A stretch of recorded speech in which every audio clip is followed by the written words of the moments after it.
Welcome to the Conference of Movements, com26v.com. Today is the Blockchain Revolution Conference. We are here to talk about how can we create mass adoption for cryptocurrencies. Today, we have a special guest with us who's a keynote speaker, Payo Harris from Mazacoin.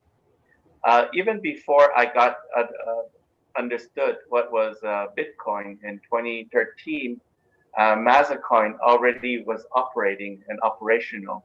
So they have a cryptocurrency for the Lakota, the Great Sioux Nation, basically, and the Ogala Nation. And they are one of the pioneers in the cryptocurrency space. And Payo Harris is the founder of that. And Payo, are you still with us? I sure am. Would you like to explain your journey of the Mazacoin, why you created it, and about a little bit about your background and why is it important for indigenous community sovereignty?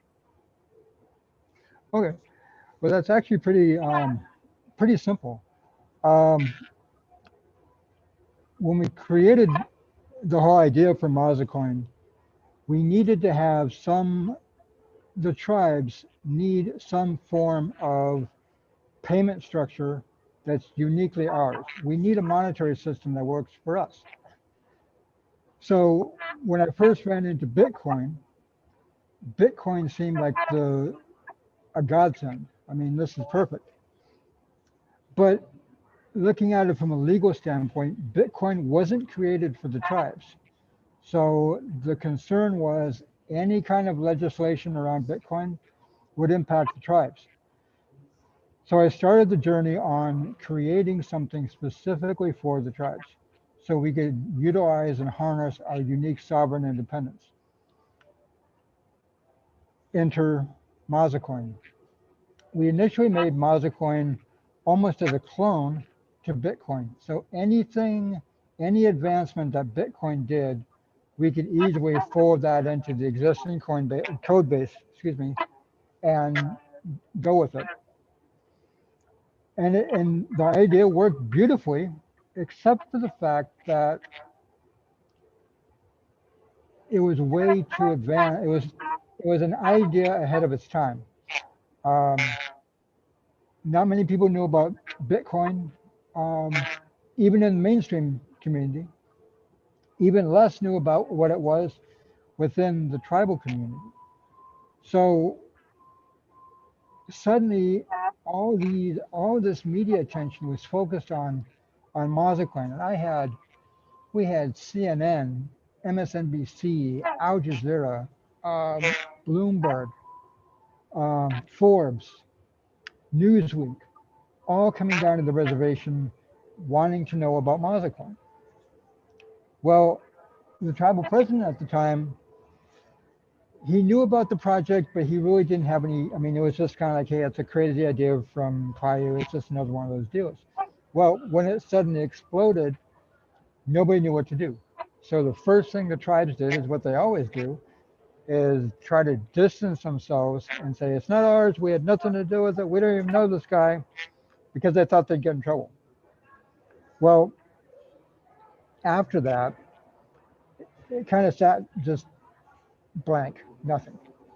And the hardest part in this journey was getting people to understand A, it's a real thing, and B, that a tribal member coded it.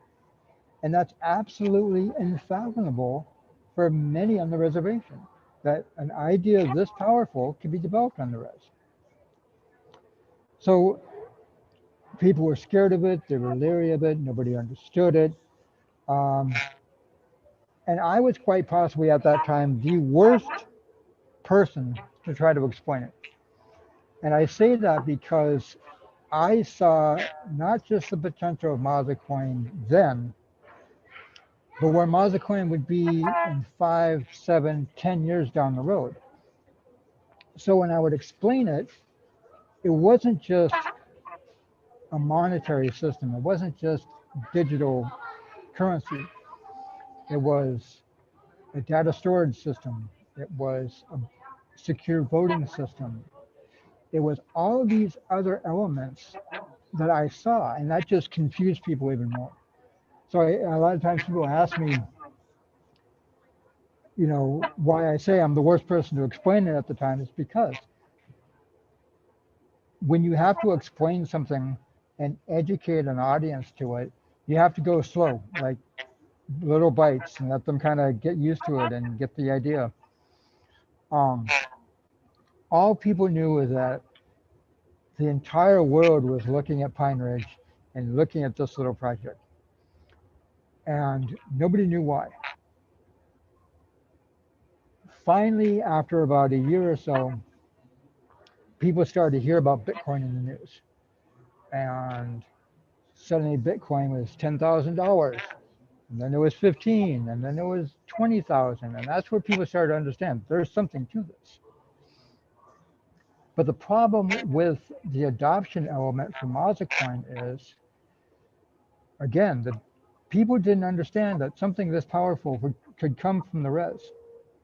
Um, so they just kind of left it alone. Um, most of our wallets were held by people outside of the tribe. Um, other tribes looked at it and they didn't know what to do with it. Um, one of the harder parts, and this was the biggest challenge, people would always ask, what is it backed by? How does it get its value and what is it backed by? And I understood the concept of proof of work. It's the idea that, in a nutshell, proof of work is simply the value of a item, whether it's Bitcoin, Mazacoin, or my backpack, is based off of the amount of effort and energy spent to bring it into creation. So you can kind of think of it as like if David, if you had your phone across the room on the kitchen counter and you were sitting on the couch, your next phone call would be based off of the amount of energy it took to get up, walk across the room, and pick up your phone. If you're in the crypto space, it's really easy to kind of grok that idea. But if you're not in this industry, it's a foreign concept because we're so used to the concept of money being valued by what the government tells us it is. So that was one of the biggest challenges, and it still remains a huge challenge today. So what we did is we came forward and we actually issued a secondary version of Mazacoin. It's now called Mazda LE, completely new algorithm, completely new setup. And it's what's called a stable coin. It's based 1-to-1 with the US dollar. And what that means is, say somebody were to say, hey, we want to purchase $100 worth of Mazda LE. Well, at a 1-to-1 ratio, that $100 goes into an account and it sits there. It doesn't go anywhere, it just sits there. So this way, anyone that decides, oh, I'm going on a trip, I'm going somewhere, I need to pay a bill, I need to revert this back to dollars so I can pay a bill. It's as simple as just doing the same transaction backwards. So it allows people to go back and forth from tribal finance to non-tribal finance effortlessly and seamlessly. And that seems to really interest people. Like I said, we have to go back to baby steps. We have to learn that we can use digital finance. Everyone's using digital finance now anyway, whether they know it or not. If you wire money to someone from Rapid City to here in Minneapolis, that's a digital transaction.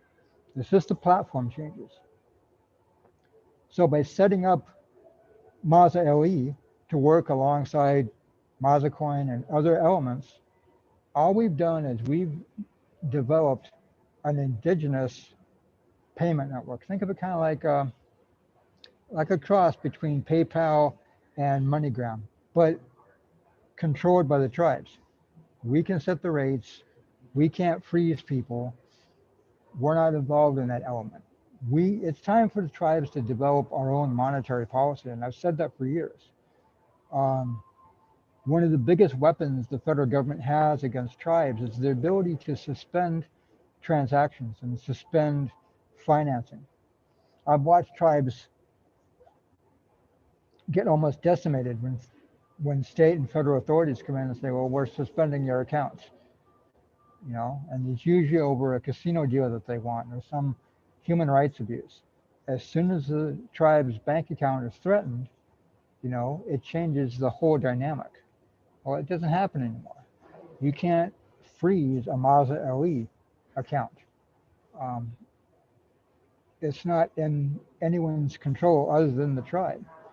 So for the first time in history, since the reservation era, we've had full and total sovereign control of our own monetary interests. And that's a big step. You have corruption elements, you have policy making decisions that have to be addressed. This opens the door to domestic and international trade. All of these things are policy decisions that we have to come together and figure out. What that looks like is going to depend on the tribe. Um, the Lakota are looking at this potentially to use for cannabis operations, to act as a built-in auditing system and age restriction mechanism. So like if you were to buy a cannabis related product at a tribal dispensary, you would use a Mazda LE account that's already known to the tribe. They know who you are. This is your account. So that it's not just any random person coming in. So there's built-in ID verification and age restrictions right there. Finance on the blockchain has the built-in security of a full comprehensive auditing system. You can track any transaction on the blockchain. So whether it's a tribal tax office, a business can easily, instead of having to spend all this time to work out a complicated tax project or a tax calculation, they could simply forward their Mazda LE addresses, and it would show exactly right there. This is what they took in sales. This is what the estimated tax would be. They knew immediately, day by day by day, what their tax liability is. They could pay it on the spot. You could theoretically pay your taxes with every transaction through a smart contract where the taxes go directly to the tribe's account. The rest of the purchase goes to your own account. So like I said, we're opening brand new doors with this technology that have never been, we've never had this kind of freedom before. It's going to take a while before people really understand the true power of this. It's going to take a lot of conferences, just like we're doing now, which I think is awesome.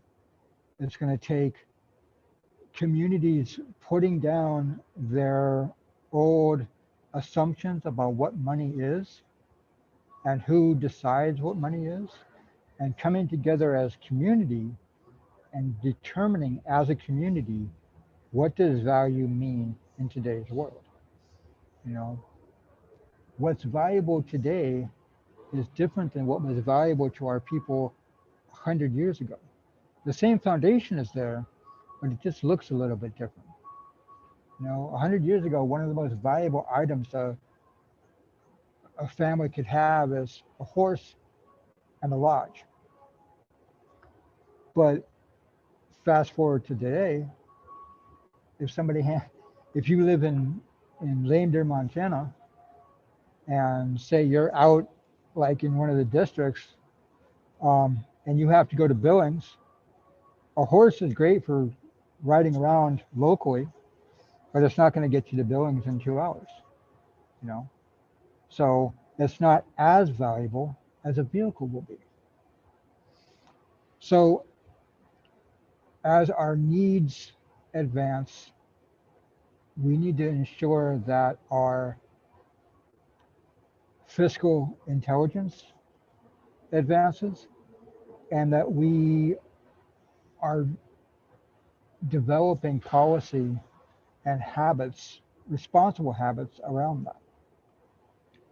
Um, I fully believe that blockchain finance has the ability to bring the tribes out of poverty. 100,000%. I know it will. But it doesn't do anything if we don't have the will to say, we want to learn this new system. We want to develop systems with this that will work for our people. I could give you all the tools and the materials for a multi-million-dollar housing project. But if people aren't willing to put the effort in to build it and bring it into being, it's all a pile of tools and materials. And it doesn't have the same value that it has once it's put into place where it's going to do the most good for the most amount of people.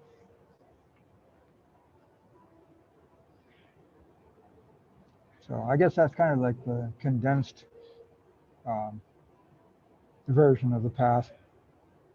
Hi, so, we want to help as I've been a fan of Mazacoin since 2013. So that is Appreciate 7 years. that. Been a fan of Mazacoin. I own Mazacoin. I own some Nice. Mazacoin. I still have it.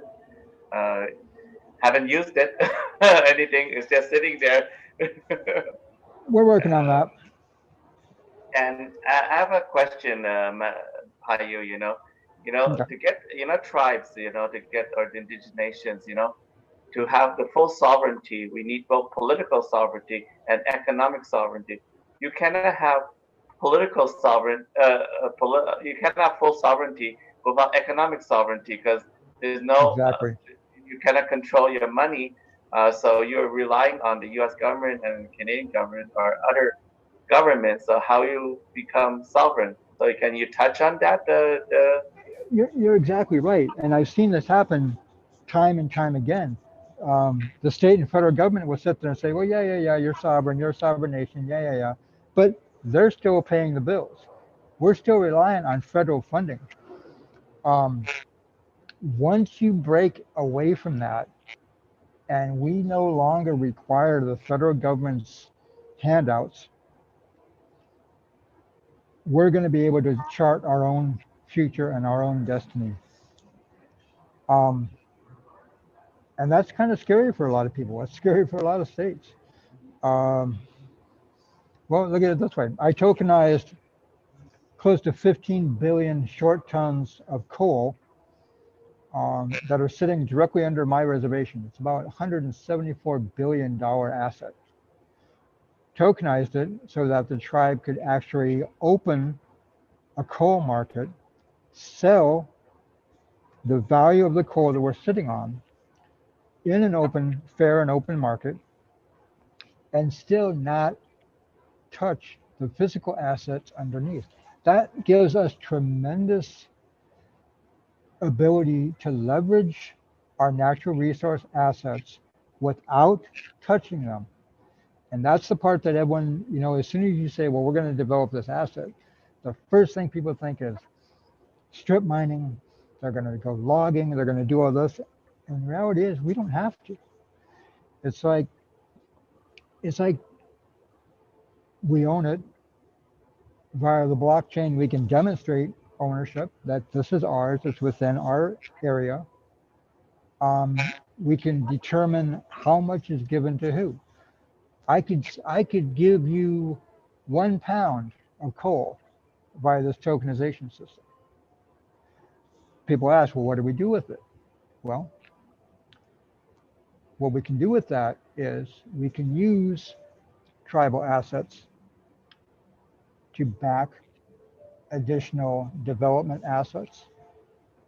We could use that 174 billion in theory to add value to Mazacoin.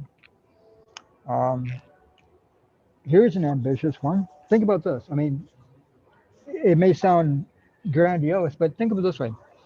The island of Puerto Rico has about a $25 billion debt. The tribes could take these tokens for natural resources that they possess, trade that up, and buy out Puerto Rico's debt, freeing the island of Puerto Rico.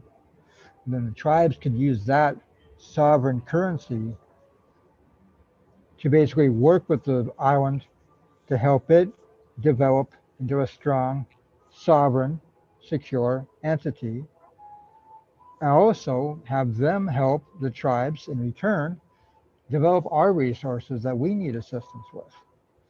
There's all kinds of things that we can do with this, blockchain-based finance. Um, it's the matter of where do we go from here? What does it look like tomorrow? That's the exciting thing. Um, think of it this way: back with Standing Rock, had the tribes tokenized the water rights, we could have easily demonstrated that in court. We have, because that was one of the big arguments.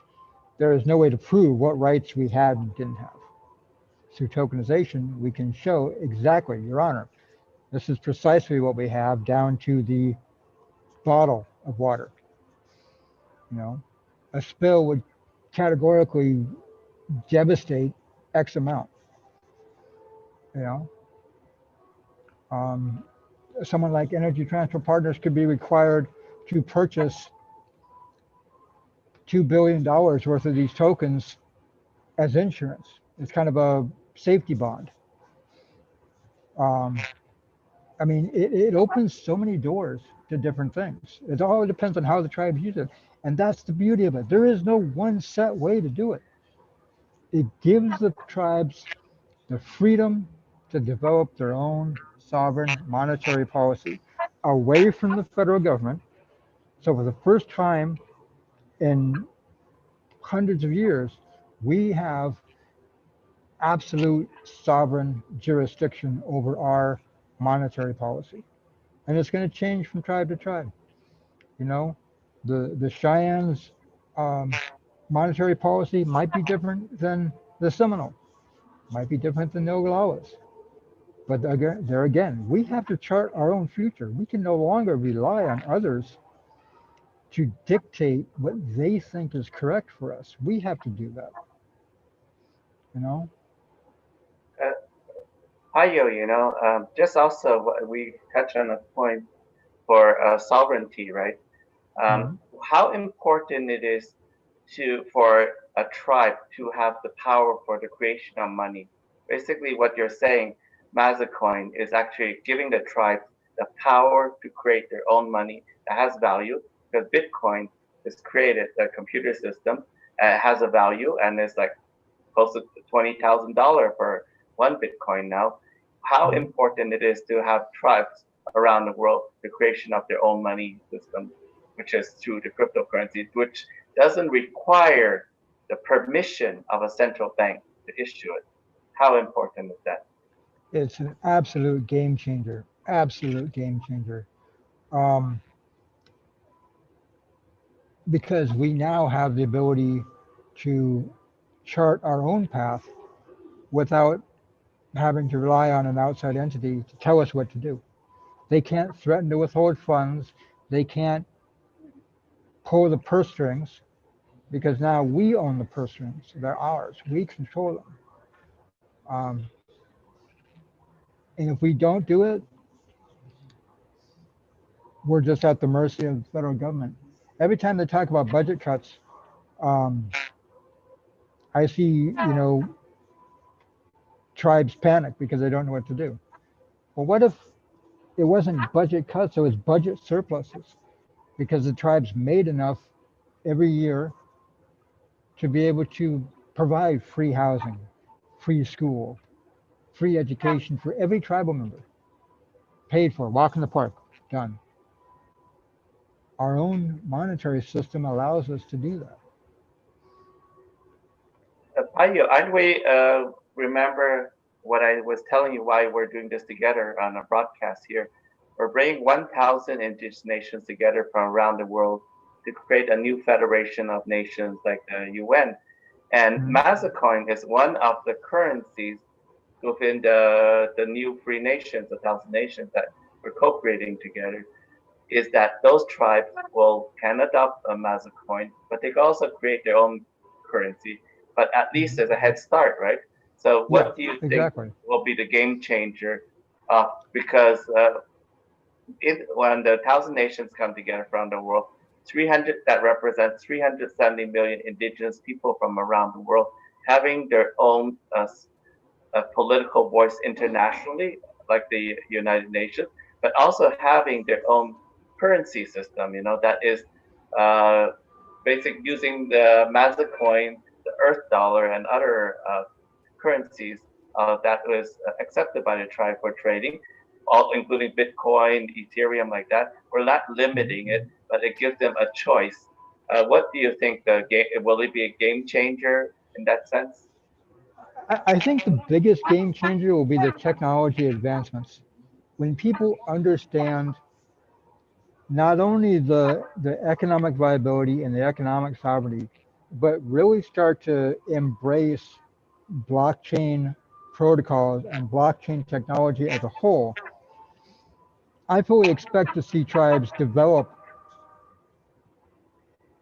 new and improved technologies based off these platforms. So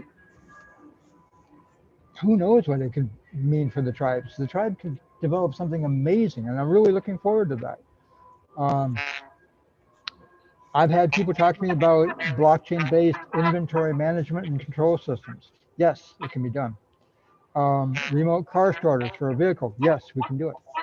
You know, um, because it's permissionless innovation. Anyone that wants a copy of the Mazacoin protocol or the Mazacoin software, it's freely available on GitHub. Here, um, build, learn, grow. There's no buying the software. It's just a matter of taking the time to learn the protocol and then develop it however the tribe needs to accomplish the goals that the tribe set out. Yeah. Payo, let's remind the tribes. The tribes are already issuing their own currency in the casinos. When actually they go to the people go there, take their money Mhm. and then exchange it for chips that are only usable in that casino. Isn't that a physical representation of a cryptocurrency, or it's not exactly it's not built on a blockchain, but they're It's already issuing their own currency. it Why would doesn't it become say, right? yeah, it would become kind of a a basic element of tokenization.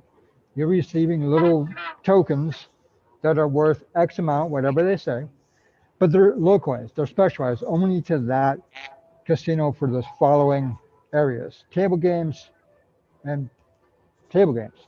Um, by a casino using a digital platform, I could go in with $1,000, have that transferred over to a digital wallet, and I could use that at table games, for rooms, for food, at the gift shop, and at the slot machine without having to go back and forth with, I need these chips for here, I need this for over here.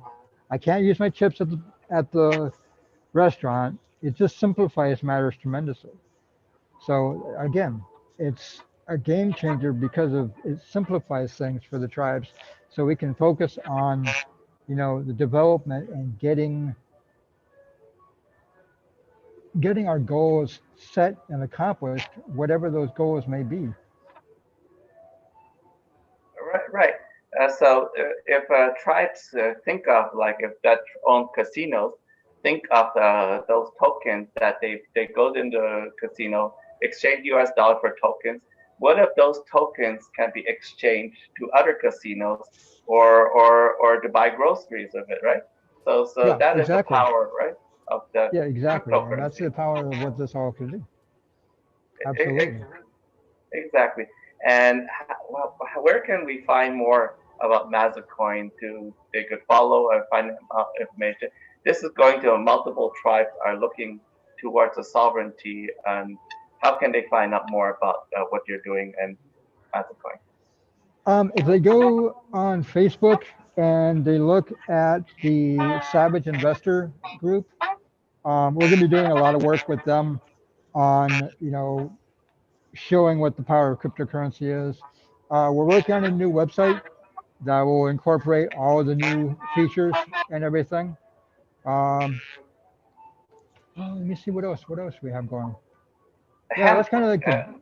You forgot the hemp project. How is your hemp, which is a really game changer since Donald Trump passed the Farm Bill for tribes? Can you explain why Well, is hemp important? Why is the linking to cryptocurrency important? well, there again, we're going to be using one of the tokens I created, TCTA1, as a liquidity provider for hemp-based projects. So somebody could put in, $100, and as the project grows, they would be able to receive X amount of whether it's a CBD product or like an oil or a tincture or whatever it happens to be, simply by holding on to these tokens. So it's almost like prepaying things. Once we get that all the way done and the white paper done, I'll have that available for your viewers. Um, but it's going to really change the way people look at tribal finance. I can tell you that. Um, so really excited about that project coming up. Hemp is going to be, tremendous. We've got cannabis coming up in Montana and South Dakota here in 2021. So we'll be working, with the same thing, just not only hemp but cannabis as well. Personally, I don't smoke, but I like to see the development of new industries. So I'll be actively working with that as well. We've got White Buffalo Farms, or White Buffalo Nation Farms in Nevada. We're going to be doing a lot of exciting things with them. So yeah, we've got a lot of things coming up in 2021. I really, I want to. I hope you will, follow along with us and help join the revolution and follow us along on this journey and see where we go with this. Mazacoin is more than a coin. Mazacoin is like a movement for tribes, right? Exactly. Because it's a movement because like at Standing Rock, when people tried to fight the pipelines, the main thing was the banks were funding the pipelines. That Mhm. was what itself. But there are a lot of money from casinos. Like 70% of all casinos in the U.S. is placed into these banks that are funding the pipeline. What what do you think if with that if they were actually took that defund those banks by putting it into their own currency? How We're for banks? working on we're working on a liquidity system whereby, like a casino, rather than, like you said, just feeding a bank that's going to damage the tribe anyway, they can put it into a tribal liquidity pool and use that to build their communities. That's what's going to pay for the new housing project. That's what's going to fund economic development. That's what's going to fund their educational programs, not the bank. The bank only kicks back if they make money. We've got, a couple of systems that we're developing where the tribes can basically become their own bank and fund their own programs. We don't need to rely on a failed banking system. And 90% of the world's banks already are embracing blockchain technology anyway. They're already doing what we were doing in 2013. They're just late to the party and trying to catch up. Right, just imagine from Payo that the casinos they're raking in a lot of money. I mean, it's less right now during the coronavirus. What if that money was freed up and used to back something like Mastercoin? Like it's putting into a pool and back it. They don't even have to touch their own money to be able to spend it. It's actually they double their money if you Yes, think about it, right? Because it's exactly. held as a reserve only, right? Isn't that Yeah, correct? exactly. Well, like, you have banks. that if you put your money in a savings account in the banks talk about their interest that you're getting. You're only getting point. I think one of the banks I talked to, they were paying 0.15% a year. 0.15% a year. I've heard some banks will pay as high as 1%, and they claim that that's unheard of, that's super good. I can pay 5% annually and be perfectly fine. That's what we're building for the tribes, a banking system that works for us, that people can rely on, trust in, and make their money work for them in a manner inconsistent with the bank's fraudulent policies. I mean, the banks are failing at their basic job. It's time we start building something for us. Um, Isn't the tribe supporting the bank itself that is fighting them with the pipelines and so oh on? yeah, Isn't yeah, it ironic a little bit? and the banks design it that way. I mean, I've watched banks walk around with like water is life shirts on, and I'd sit there and laugh because you guys are invested in Energy Transfer Partners. Come on, you know. I mean, I get it. You're trying to support, and you're just trying to placate a multi-million-dollar customer so we don't pour money. Um, and people need to see that. This is where, you know, mandatory financial fiscal responsibility and fiscal education has to come into play.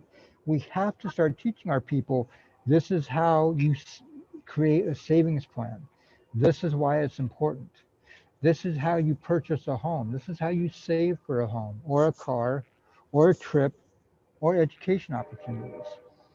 Um, I wish I knew 20 years ago what I know now.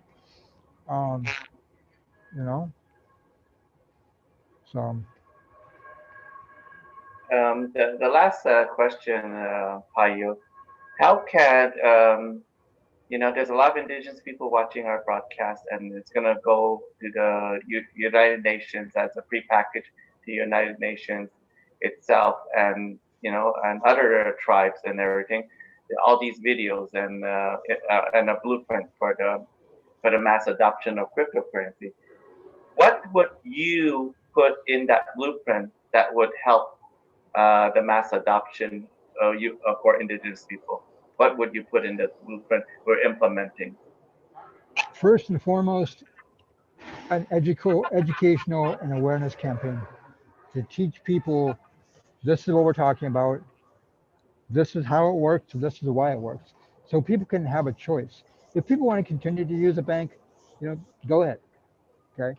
But this is an opportunity for people to learn about something new that may better their life, that I at least would like them to have the opportunity to look at. And that comes with, you know, educating people on how the bank system works, raising their awareness as to there are options, and then helping them explore those options in a manner that they can be excited and feel good about, and not feel, you know, intimidated by or unsure of. I tell people all the time, um, this is what Mazacoin is. This is what it does. Um, I'm not here to sell you anything. Here's some basic information. Here's where to look for more. If you like what you see, talk to me. If not, well, you just spent 5 minutes learning about something new. Too many places try to sell things, and I just want to sell people on the idea that our lives can be a lot better. Yeah, often we hear because us in the cryptocurrency space, often when we go visit the tribes or indigenous communities, often when we first mention about cryptocurrency, Bitcoin or Ethereum or Mazacoin, uh, any cryptocurrency, automatically say it's scam. Yeah, How I can just had that conversation with someone last night. Um, yeah, yeah, we the first thing, even they don't want to listen to it. They say it's mhm. a scam. I mean, already in a brain, they're thinking away. How can we change the mentality of it when they're already basically colonized, by the mainstream media? Well, the biggest way to do that, and this is where Mazda LE steps in. Once people can like get like put $20 in, and they get a little interest, and then once they realize how easy they can pull it back out if they need it, there's no fees, there's no nothing. You need your $20 back, here you go. Then they start to feel a little bit more comfortable. Then it's like, okay, well then I'll put $50 in next time, and then let's leave it alone. And that's how you start teaching people how to save.